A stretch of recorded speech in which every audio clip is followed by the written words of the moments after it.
Le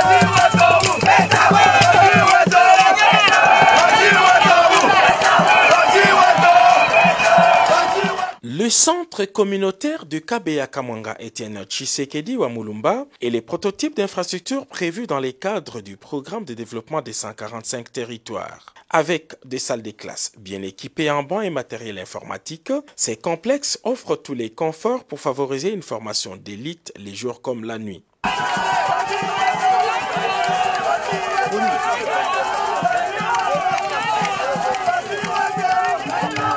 C'est dans une effervescence naturelle que le président de la République, Félix-Antoine Tshisekedi Tshilombo, est venu couper les rubans symboliques de ce centre pilote de Kabeya Kamwanga. Le chef de l'État, Félix-Antoine Tshisekedi Tshilombo, a fait le tour des propriétaires de cette école qui symbolise le développement à la base. Les élèves de Kabeya Kamwanga bénéficieront, en plus des salles de classe modernes, d'un point d'adduction d'eau potable,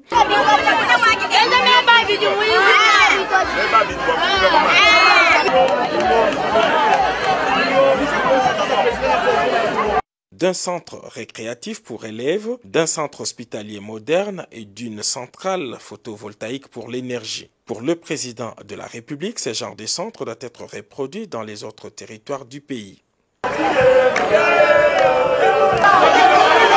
Autre symbole de développement à la base, les projets d'adduction d'eau potable initiés par Mme Clotilde Kapinga Mulumba, présidente de la Fondation Mutota. 6 sources naturelles d'eau potable ont été aménagées pour produire 200 000 mètres d'eau cube par heure, quantité suffisante pour alimenter toute la cité de Kabeya Kamwanga. C'est un projet initié par Mama Kapinga Mulumba, qui est la présidente de l'ONG Mutota. C'est un projet initié par une ONG, financé par FPI, Fonds de promotion de l'industrie. Pour donner de l'eau à Kabeya Kamwanga, nous avons 3 composantes.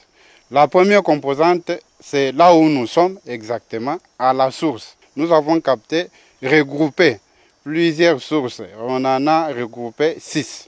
Pour avoir un début par heure de 200 000 litres d'eau. Donc c'est ça, ce que vous voyez ici, ce n'est pas une piscine, c'est un bac de captage.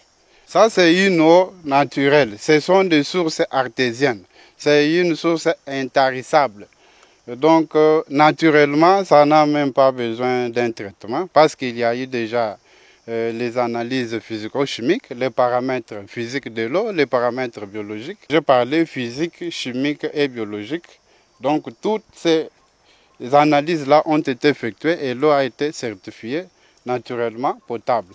Car cela ne tient pendant le parcours du transport, l'eau peut être infectée. C'est ainsi qu'il y a une disposition de traitement, la chloration en ligne, qui sera juste placée juste après les châteaux d'eau. Le projet est actuellement dans sa phase finale. Les centres de captage et pompage sont déjà reliés au grand château d'eau de la cité de Kabeya Kamwanga.